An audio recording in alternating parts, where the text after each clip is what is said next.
Uncle took control of our family business after grandfather died and fired me when I challenged strange payments, then tried to blame me for a major audit that exposed his hidden accounts and created a rift that split our family into sides. I was still wiping the dust off my grandfather's workbench when the phone call came in, this heavy, clumsy buzz that echoed through the back office like it already knew my life was about to crack open. And even now, at 39, I can still remember how strange my own voice sounded when I said, "Yeah, this is Rylan." Because I'd been holding in the grief for 2 weeks straight, and it came out tight, almost too calm, like someone pretending to be me. And I remember the silence before my uncle, my dad's younger brother Thorne, 54, finally cleared his throat and said he needed me to come to the main office right away, using that same clipped tone he used at family dinners whenever he wanted to sound like the smartest guy at the table. And even though I didn't think anything was wrong at the time, something in the way he said, "right away," made me wipe my hands on my jeans and lock up the old workshop like I wouldn't ever open it again. And that walk from the metal sheds to the admin building felt like crossing a line I didn't know existed yet, stepping from the life I'd planned into the one he'd already rearranged behind my back. And I swear I felt my grandfather, Ellard, the man who built our logistics company from a rusted truck and a borrowed storage unit, walking beside me like he used to when I was a kid and he'd let me tag along during the summer. The company was his heartbeat, and when he passed last month, the whole place felt unanchored, like the walls weren't sure who they belonged to anymore. And honestly, neither was I. Because I'd come back home at 37 after a messy breakup and a job collapse out west, and he'd been the only one who didn't make me feel like I'd failed, telling me there was no shame in starting over, that men who don't rebuild never grow. And I believed him. I really did, because he always loved me like I was more than my mistakes. So when I walked into that conference room and saw Thorne sitting there with a stack of folders and that smooth, managerial smile that never reached his eyes, I tried to tell myself he was just overwhelmed and needed help. But the moment he asked me to sit down, my stomach tightened, because he didn't look overwhelmed. He looked rehearsed, polished, prepared. And that's never a good sign when family is involved. And he started with some speech about new operational structure, and realigning responsibilities, and tightening control to honor Ellard's legacy. But when he slid a packet across the table, I noticed my name printed on only one page, the termination notice, already signed, dated 2 days before he even called me in, which is how I realized this wasn't a conversation, it was a setup, and I just sat there staring at the paper like maybe the letters would rearrange themselves into something less humiliating. I kept hearing my grandfather's voice telling me that our family only fights outsiders, never each other. And it hurt in this deep, bone-heavy way to look at my uncle and understand he'd been planning this since the funeral, maybe even earlier. And when I asked him why I was being let go, why the grandson who'd worked in nearly every corner of the business, from routing to field operations to client relations, was being fired like some part-time hire, he didn't even blink, just said I'd been overstepping, that my questions about some inconsistent vendor payments were disrupting his transition into leadership. And I swear for a second I thought I misheard him. Because all I'd done was ask why we were paying a shell company called Caro and Slate Holdings for consulting services that didn't match any work logs, and the only reason I even noticed was because I'd been helping clean out the accounting terminals after the audit prep started. But Thorne leaned back like he was the victim, like I'd somehow sabotaged him just by asking a question out loud, and he accused me of creating unnecessary suspicion during a sensitive time, my own uncle acting like transparency was a personal insult. And when I pushed harder, when I told him I wasn't stupid and those payments looked like someone laundering money through fake invoices, he stood up so fast his chair scraped the floor, and he pointed at the door like I was some outsider he'd caught snooping around, and he told me to be very careful about the accusations I choose to make, especially during an audit year. And I know I should have walked away, swallowed my pride, let the dust settle. But the thing about being raised by a man like Ellard is that you learn early that silence can be a form of cowardice. So I told Thorne, in the calmest voice I've ever had, that if he fired me for asking about the company's money, it was only going to make me look at it harder. And that was the moment something shifted, like a crack forming between us that would later split the entire family clean down the middle. He told me I was done effective immediately. No severance, no references, nothing, just get out. And while I should have felt angry, or betrayed, or maybe even scared, What I really felt was this hollow ache, this sense that the man I'd once looked up to as the uncle who taught me how to change brake pads and sneak cookies before dinner had turned into someone else entirely, someone cold and small and terrified of being exposed. I walked out holding nothing but the termination letter and this heavy, sinking certainty that he was hiding something big, something he thought he could pin on me later. And when the audit team arrived the following week, that certainty turned into a storm none of us were ready for. I didn't plan on getting dragged into the audit, not at first anyway, because after Thorne fired me I told myself I'd just focus on putting my life back together, maybe take a short-term contracting job in Ruidoso where my friend Sayer kept telling me there was work. But it's funny how you can try to walk away from something and still feel it tugging at you like a loose thread on a shirt you can't bring yourself to cut. And the tug became a pull the morning my cousin, Saran, Thorne's daughter, 28, sharp as a blade and twice as quick to cut you if she felt cornered, showed up at my apartment unannounced, knocking so hard the frame rattled, holding a thick manila envelope like it weighed more than she could carry. And she didn't even say hello before blurting out, "Did you take anything from the accounting office?" Which honestly stunned me into laughing because I thought she was joking. But when I saw her eyes, wide, scared, darting around like she thought the walls were listening, I realized she was dead serious. And that was the first moment I understood Thorne's plan was bigger than just firing me, that he wasn't just trying to get me out of the way, he was trying to build a whole narrative around me, something he could feed to the auditors if they got too close to whatever he'd been siphoning out of the Caro and Slate accounts. So I asked Saran to slow down and tell me what she'd heard, and she said the audit team, an outside firm called Norbridge Compliance, had found irregularities in the vendor payouts going back almost 4 years, which immediately made my jaw tighten because 4 years lined up exactly with the year my grandfather had gotten sick enough to step back, leaving day-to-day control to Thorne. And suddenly the timeline wasn't a coincidence, it was a pattern. But then she added that her dad was telling everyone, including the auditors, that the problem started showing up only after I came back to the company, implying I'd messed with the payment system or maybe even stolen from the business. And hearing that made something inside me go still, like a pond freezing in an instant, because it wasn't just a lie, it was a lie with teeth, one designed to bite deep enough that the truth might not matter by the time anyone noticed it. And what hurt more than the accusation was the fact that Saran seemed unsure whether she believed him or not. Like she'd come to me hoping I'd confess or break down or do something that fit the version her father had fed her, and I hated that, hated how easily guilt can be painted onto someone when they already feel like they're walking around with their life in pieces. I told her I didn't take anything, not a document, not a file, not a USB drive, nothing, and she stared at me for a long time, long enough that I started wondering if she would ever truly believe me. But then she handed me the envelope and said, "I shouldn't even have this." And when I opened it, I saw pages of internal emails, transfer logs, payment schedules, some with my name on them, but altered, edited to show approvals I never gave, timestamps from hours when I wasn't even in the building. And right there in front of me was proof that Thorne had been laying this trap for months. And I felt this slow burn in my throat, not anger exactly, more like this raw grief that someone from my own blood could twist my name into a shield for himself. And I asked Saran why she brought it to me if she thought I was guilty, and she said she didn't know what to think anymore, that the numbers weren't adding up, that Norbridge was digging deeper than her father expected, and that some of the investigators were asking to speak with me directly. Because when they cross-referenced badge logs and camera footage with the altered approvals, the inconsistencies pointed away from me, not toward me, and that small sliver of validation should have made me feel relieved, but instead it scared me. Because if the auditors were already suspicious, then Thorne was running out of room to hide, which meant he'd get desperate. And desperate people in families like mine tend to look for someone to sacrifice. And the worst part was realizing that my own mother, Mirelle, 62, had already positioned herself on his side without even hearing me out. Because when she called that same evening, her voice carried that practiced calm she used whenever she was disappointed in me, the same tone she used years ago when I dropped out of my first apprenticeship to chase a girl to Oregon, and she said things like, "Your uncle has always supported this family. And if you made a mistake, you need to be honest."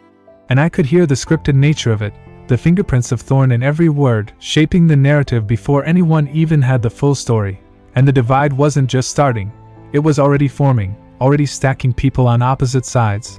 And the more I talked to Saran, the clearer it became that this wasn't just about money or audits or missing funds, it was about legacy. About who would carry the family name forward, about who got to define the truth now that the man who built everything was gone. And the next morning, before I could decide whether to call Norbridge myself, 2 auditors showed up at my door, one named Callan, early 40s, quiet, methodical, and the other named Jewelora, mid-30s, with an expression that made you feel like she already knew the answer to every question she asked, and they said they weren't there officially, just for clarification. But the way Jewelora's eyes scanned my apartment made me feel like I was standing on a stage waiting for a spotlight to catch me, and when I told them everything, what I saw in the payment logs, how Thorn fired me, how the dates didn't match, they didn't react, didn't nod, didn't smile, just wrote notes and asked me to describe the exact moment I noticed the Caro and Slate inconsistencies, and the more I talked, the heavier the room felt, until finally Callan said, "You should know, we've uncovered secondary ledgers." And that was the sentence that set the fuse on everything that came next. When Callan said they'd uncovered secondary ledgers, something tightened across my ribs like someone had pulled a belt too far, because secondary ledgers only meant one thing in our world: somebody had been keeping 2 versions of the truth, one for show and one for use, and the person doing that was never the one caught holding the flashlight. It was always the one hiding in the shadows, rewriting numbers while everyone else slept. And as he talked, explaining how Norbridge had traced a series of consulting payouts that looped through Caro and Slate and then funneled into 3 separate accounts under different variations of the same beneficiary name: L. Thornwell, Lauren Thornwell, and T. W. Henlier, all obvious anagrams of Thorn's full name. It felt unreal, like I was listening to a story about someone else's family, not mine, not the people I'd grown up with, fought with, celebrated holidays with. But then again, maybe that was the whole problem. Maybe I'd spent too many years believing blood automatically meant loyalty. And while they talked, I just kept thinking of my grandfather, Ellard, how he used to tell me that legacies aren't about money, they're about choices, about the kind of man you decide to be when no one's watching. And hearing the auditors spell out the truth about my uncle made me feel sick, not because I was shocked but because somewhere deep down I think I already knew. I just hadn't wanted to accept it. But the real breaking point wasn't the accounts or the fake beneficiaries. It was when Jewelora pulled out a printed screenshot of an email chain supposedly from me to a vendor we'd stopped working with 2 years before I even came back home, asking them to reroute invoice verification through my terminal. And the timestamp on it was so obviously doctored that it almost insulted me, yet seeing my name typed under someone else's intentions, someone else's lies, felt like being shoved underwater and held there just long enough to make my lungs burn. And I told them straight out that Thorn must have used my login, or had someone do it for him, because half the approvals they were citing happened on days I was either out sick or in the field. And when Jewelora said, "We've already confirmed badge data places you away from the terminal during most of these entries," something inside me finally exhaled, like I'd been carrying this invisible weight I wasn't even aware of. But then she added, "Your uncle insists you were the only one with unrestricted access to certain administrative keys," which made my blood start to heat up again because Thorn knew damn well he'd taken my admin privileges away 2 months before firing me, claiming it was temporary restructuring. And the only reason I didn't fight him then was because I'd been trying to prove I could trust him again after years of feeling like we were always circling old arguments. And the auditors told me they'd need a formal written statement, which scared me more than I expected because I'd always been the kind of guy who didn't like putting things in writing when it came to family. Something about seeing words on paper made conflict feel too permanent. But I agreed, and after they left, I just sat on the edge of my bed, staring at my hands, thinking about how quickly a family can turn into a battlefield when money gets involved. And that evening, the storm hit in the form of a group text from my mother, my Aunt Lisa, my cousin Saran, and even my older cousin, Rivik, 47, the one who always acted like he was too good for the rest of us. And the tone of the messages swung between, "We need to talk," and "Explain what you did." And when I didn't respond right away, my mother called, her voice trembling like she'd been crying, and she said, "Your uncle is devastated, Rylan." Which almost made me laugh because devastated wasn't the word for a man scrambling to save himself. It was the word someone uses when they've been fed a version of events made of smoke and guilt And it hurt in that deep, old way that sons feel when their mothers choose the narrative that makes their lives easier rather than the truth that keeps their children safe. And I told her everything, every detail, every number, every inconsistency. And when she fell quiet, I thought for a moment that she believed me, but then she whispered, "Are you absolutely sure you didn't misunderstand something?" And that was the moment something in me cracked, clean and irreversible. Because I realized she wasn't looking for truth, she was looking for comfort, for an excuse to keep pretending we were still the family we'd been before my grandfather died, and I couldn't give her that.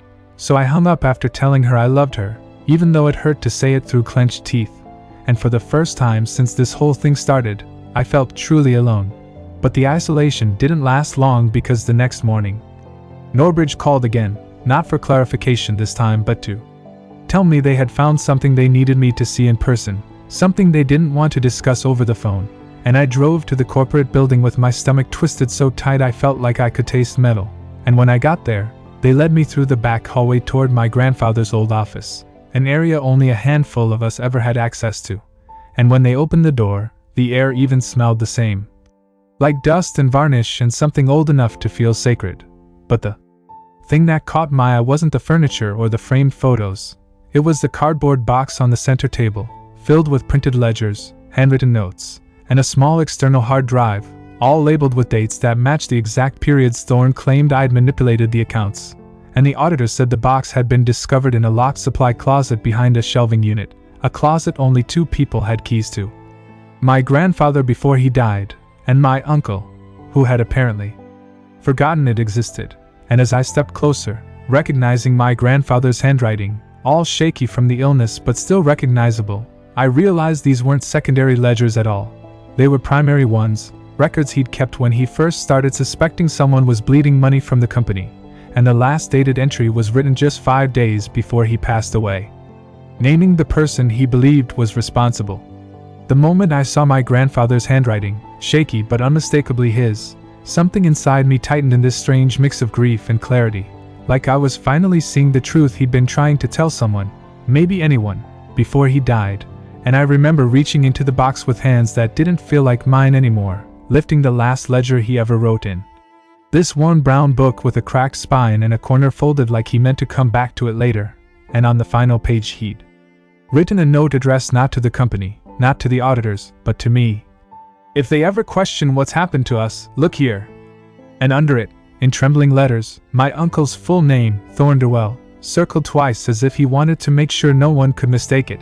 And I stood there in the center of that office with the hum of the vents and the weight of a dozen eyes watching me. Because Callan and Jewelora weren't just auditors anymore. They were witnesses to a truth my family had been too divided, too scared, or too comfortable to face. And part of me wanted to sit down in my grandfather's leather chair and just breathe until the shaking stopped. But another part of me, the part he'd raised to be stubborn and honest even when it hurt, straightened my shoulders and asked the auditors what happened next, even though I already knew the answer wasn't going to be pretty. And they told me they were filing an immediate report to the board, and because our company had government contracts tied to transportation and safety compliance, the findings triggered a mandatory federal investigation, meaning this wasn't just a family problem anymore.